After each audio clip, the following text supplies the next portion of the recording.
নমস্কার বন্ধুরা, সেন্ট্রাল গভর্নমেন্টের এসএসসির পরীক্ষা পড়েছে ওই যে কলেজটি শান্তিনিকেতন পলিটেকনিকে।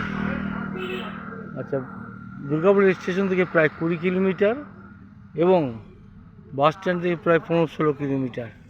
আচ্ছা, যারা বাচ্চাদের নিয়ে আসছেন, যেসব গার্জেনরা, তাদের যে দুর্গতির শেষ নেই, এরা কি বোঝে না নাকি? দেখুন অবস্থা, ফাঁকা মাঠ, এদিকে একটু জঙ্গল, বসার কোনো জায়গা নেই। কি সুন্দর চাষের জমি, মাঠের পর মাঠ ফাঁকা, মাঠের পর মাঠ ফাঁকা। অপদার্থ সরকার তার যাকে কন্ট্রাক্ট দিয়েছে, সে অপদার্থ সরকার যাকে কন্ট্রাক্ট দিয়েছে সেটা আরও অপদার্থ, বড় অপদার্থ। তো এই অপদার্থটা কোনোদিন বাচ্চা কাচ্চাদের বা গার্জেনদের কথা কি একটু চিন্তা করবে না? তাদের একটু বসার জায়গা, কিংবা তারা যাতে বাস স্ট্যান্ড বা স্টেশনের কাছে কোনো জায়গায় পরীক্ষা দিতে পারে, সেই বাচ্চারা, যাতে তাদের কোনো অসুবিধা না হয়।